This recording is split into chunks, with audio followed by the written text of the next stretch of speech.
नमस्कार दोस्तों, स्वागत है आपका अपने YouTube channel online study with DK में। दोस्तों आज हम आपके लिए लेकर आए हैं आने वाले सीटी टेट सुपर टेट और टेट एग्जाम 2020 के लिए पर्यावरण अध्ययन से संबंधित यहाँ पर 30 अति महत्वपूर्ण प्रश्न और जो हमारे पर्यावरण अध्ययन की सीरीज चल रही है उसमें ये 5वां भाग है, 5वां पार्ट है।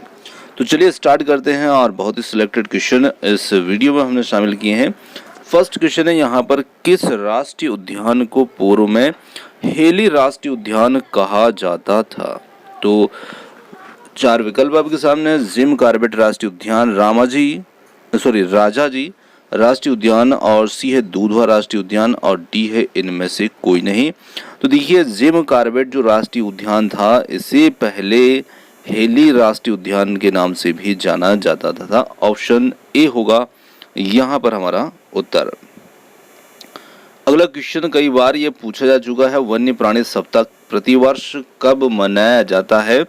तो नवंबर के प्रथम सप्ताह, अगस्त के प्रथम सप्ताह, अक्टूबर के प्रथम सप्ताह या फिर जुलाई के प्रथम सप्ताह।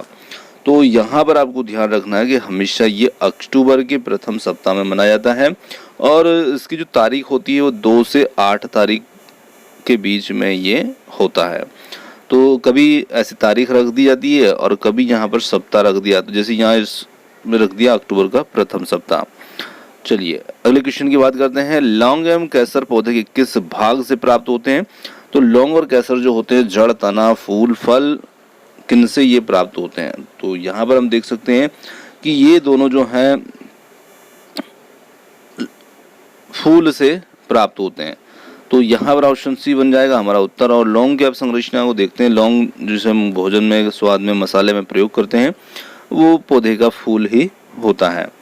तो ऑप्शन सी जो होगा ये हमारा उत्तर होगा। चलिए अगला क्वेश्चन है, निम्न में से वह कौन सा जानवर जंतु है जिसके अग्रदांत हमेशा बढ़ते रहते हैं? और देखिए यहाँ पर दीमक, गिलहरी, छिपकली, चूहा। तो यदि हम देखें तो यहाँ पर चूहा और गिलहरी दोनों ही ऐसे जीव होते हैं। अब ये दोनों ही यहाँ पर हमें उत्तर में मिल रहे हैं, तो थोड़ी सी यहाँ पर हमारे सामने सिचुएशन होगी कि अब दोनों में से एक को चुना जाए। तो देखिए, दो गिलहरी के भी दांत जो होते हैं वो हमेशा बढ़ते रहते हैं, पर चूहे को ज़्यादातर हम देखते हैं क्योंकि गिलहरी को तो इतना नहीं देख पाते हैं, वो जंगलों में रहती है। पर चूहा जो होता है वो तो हम घरों के अंदर देखते हैं और इसी वजह से चूहा जो होता है वो हमारे कपड़े कतरता रहता है, कपड़ों को काटता रहता है ताकि उसके दांत जो हैं वो थोड़े बड़े कम यानी कि घिस जाएं, इसलिए वो इन चीज़ों को कुतरता रहता है।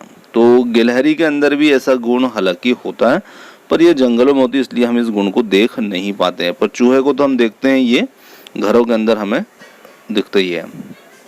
चलिए अगला क्वेश्चन है यहाँ पर, वन अधिकार अधिनियम 2006 का मूल उद्देश्य है। तो वन अधिकार अधिनियम 2006 का मूल उद्देश्य क्या है? पारंपरिक रूप से वनों में रहने वाले समुदाय के अधिकारों को मान्यता देना, बी है वनों का वर्गीकरण करना, सी है वनों पर वन मंत्रालय के नियंत्रण को बढ़ाना, और डी है यहाँ पर ऑप्शन इज डी, ये सभी।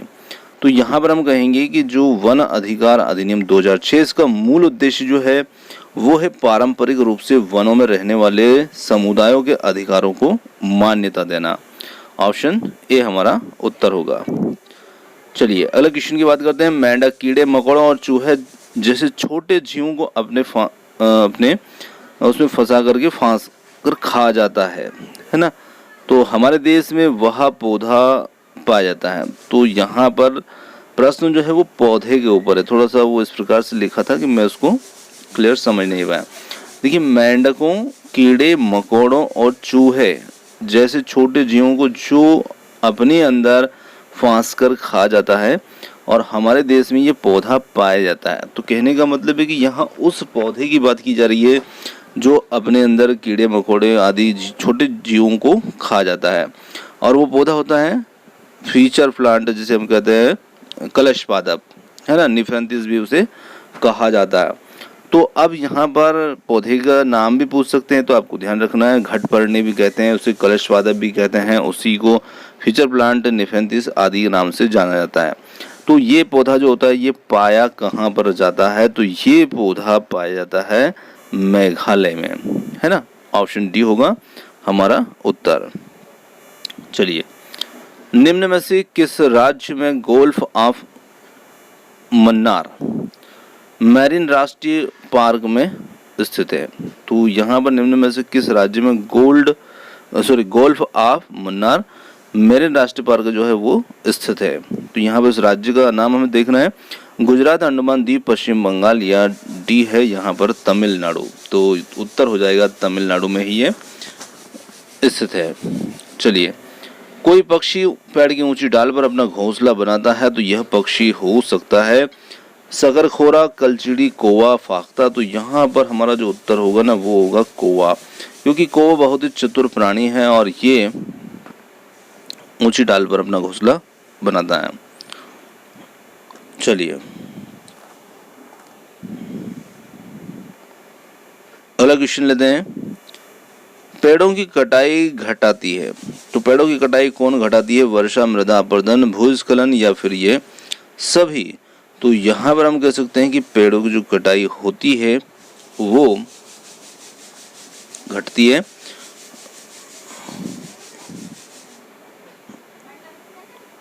वर्षा से।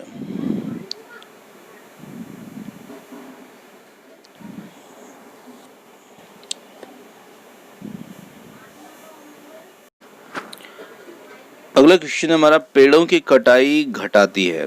तो पेड़ों की कटाई जो होती है वो क्या घटाती है? वर्षा, मृदा अपरदन, भूस्खलन, या सभी। तो देखिए, जितने ज्यादा पेड़ कटेंगे वर्षा उतनी कम होगी, वर्षा घट जाएगी। तो इस प्रकार से हमारा प्रश्न है, तो उत्तर हो जाएगा option A, Varsha.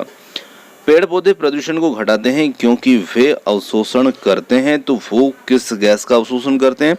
Sulphur dioxide, carbon dioxide, carbon monoxide, या डी है नाइट्रोजन। तो पौधे जो होते हैं ना वो कार्बन डाइऑक्साइड गैस को अवशोषित करते हैं, जिससे कि वातावरण में जो गर्मी होती है उसको भी ये कम कर लेते हैं। तो यहाँ पर उत्तर हो जाएगा ऑप्शन बी। अगला क्वेश्चन है, निम्न में से कौन सी अंतर्राष्ट्रीय संस्था पूरे विश्व में पर्यावरण सुरक्षा की देखभाल करती है? WWF, WHO, पैटा, या फिर UN। तो देखिए, यहाँ पर पर्यावरण सुरक्षा की बात की जा रही है और उस पर्यावरण सुरक्षा के लिए जो देखभाल करने वाली संस्था है वो है UN, ऑप्शन डी। अगला क्वेश्चन है, निम्न में से प्रक्रियाओं का कौन सा युग्म पौधों को एक जंतुओं से अलग करता है? श्वसन तथा प्रजनन, माइटोकॉन्ड्रिया तथा सेंट्रोसोम, क्लोरोफिल तथा रसधानी, और डी है केंद्रक तथा कोशिका कला। तो यहाँ पर हमारा उत्तर हो जाएगा क्लोरोफिल और रसधानी। चलिए, अगला क्वेश्चन है, निम्न में से पक्षियों में कौन काफी हद तक अपनी गर्दन को पीछे घुमा सकता है? मैना, उल्लू, कौवा, या फिर कोयल। ये विशेषता होती है उल्लू के अंदर, ये अपनी गर्दन को बहुत ज्यादा घुमा सकता है। तो ऑप्शन बी होगा उल्लू। अगला क्वेश्चन है, निम्न में से दिए गए सभी जानवरों में निम्नलिखित में से कौन सी विशेषताएं पाई जाती है? छिपकली, गौरैया, कछुआ, या सांप। ये अंडे देते हैं, ये जहरीले होते हैं, ये भूमि और जल दोनों में रह सकते हैं, या डी है इनके शरीर शल्क से ढके होते हैं। तो यहाँ पर हम कह सकते हैं ये जो जीव होते हैं ये अंडे देते हैं, यानी कि ये अंडे देने वाले जीव हैं। चलिए, कुछ पक्षी हमारी तुलना में 4 गुनी अधिक दूरी तक देख सकते हैं और वे पक्षी हैं कौवा, चील, बुलबुल, बाज, कबूतर, तोता, चील, बाज, गिद्ध, और फाख्ता, कौवा, मोर। तो यहाँ पर हम कहेंगे कि जो कुछ जीव ऐसे हैं जो हमारी अपेक्षा 4 गुनी अधिक तेज से दृष्टि इनकी होती है, और ये जीव होते हैं चील, बाज और गिद्ध। तो यहाँ पर ऑप्शन सी जो होगा ये हमारा उत्तर होगा। चलिए, अगला क्वेश्चन है, निम्न में से कौन सी विशेषता बरगद के पेड़ की जड़ों की नहीं है? जड़ें भोजन का संग्रहण करती है, जड़ें शाखाओं से नीचे लटकती है, इसमें जमीन के भीतर जड़ें हैं, या डी है इनमें से कोई नहीं। तो यहाँ पर हम कहेंगे कि ये जो जड़ें होती है बरगद के पेड़ की जड़ों की जो विशेषता नहीं है वो बताना है। तो वो विशेषता होगी कि भोजन का संग्रहण करती, भंडारण करती, ये गलत है ना, और यही विशेषता बरगद के पेड़ की नहीं है होती है। चलिए, अगला क्वेश्चन है, निम्न में से कौन से पौधे दूर दूर प्रसारित होंगे। बीजाणु के द्वारा प्रकटित पौधे बीज द्वारा या फल द्वारा या फिर कायिक जनन के द्वारा वितरित पौधे। तो कायिक जनन के द्वारा जो वितरित पौधे होंगे ये दूर दूर तक प्रसारित होंगे। Option D. जब एक जीव लाभ लेता है बिना दूसरे सहवासी जीव को प्रभावित किए बिना, तो ये कहलाता है परजीवी, सहभोजी, मृतोपजीवी और सहजीवी। अब देखिए यहाँ पर आपको समझना है कि दो जीव हैं और यहाँ पर दोनों जीव जो हैं वो साथ साथ जीवन यापन नहीं कर रहे हैं। कहने का मतलब है कि दोनों एक दूसरे पर डिपेंड नहीं है। यहाँ पर जीव दो हैं पर एक जीव दूसरे से कुछ प्राप्त तो कर रहा है पर बदले में उसे कुछ नहीं दे रहा है, ना उसे नुकसान पहुंचा रहा है ना उसे फायदा पहुंचा रहा है, पर फिर भी वो उसके साथ में रह रहा है। तो ऐसा संबंध जो होता है ना उसे हम कहते हैं सहभोजी संबंध। अब देखिए सहजीवी पोषण जो होता है या सहजीवी संबंध जो होता है इसमें दो जीव रहते हैं साथ साथ, पर दोनों एक दूसरे के लिए कुछ ना कुछ करते हैं। उससे के बदले में वो उसे कुछ देता है और उसके बदले में वो उससे कुछ पोषण दे देता है ना। जैसे हम वो कवक और शैवाल का संबंध माइक्रोराइजा कहलाता है, सहजीवी संबंध कहलाता है। तो वो दोनों के बीच में संबंध सहजीवी होता है क्योंकि वो दोनों एक दूसरे पर इस प्रकार निर्भर होते हैं कि दोनों एक दूसरे के लिए कुछ न कुछ आवश्यकताओं को पूरी करते हैं। पर सहभोजी में एक जीव दूसरे के लिए कुछ नहीं करेगा, सिर्फ उससे पोषण ले लेगा और ना उसे नुकसान पहुंचाएगा ना उसे फायदा पहुंचाएगा। तो ये संबंध कहलाएगा हमारा सहभोजी। Option B. अगला क्वेश्चन हमारा प्याज, आलू, अदरक है।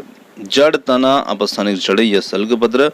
तो प्याज, आलू, अदरक जो है ये सभी तना होती हैं, है ना, तना वाली ये होती हैं।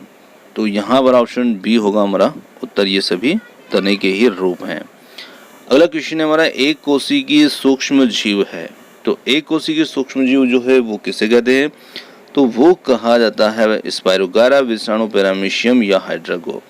तो अमीबा और पैरामीशियम जो होते हैं ये एक कोशिकीय जीव होते हैं। तो ऑप्शन सी होगा हमारा उत्तर, यहाँ पर पैरामीशियम। चलिए अगले क्वेश्चन की बात करते हैं। पौधों में अर्धसूत्री विभाजन होता है मूल शीर्ष में, पराग कणों में, तने में या पराग कोश में। तो यहाँ पर हम कह सकते हैं कि पौधों में अर्धसूत्री विभाजन जो होता है ना वो होता है पराग कोश में। Option D. अगला हमारा क्वेश्चन है यहाँ पर गिर राष्ट्रीय पार्क किस राज्य में स्थित है?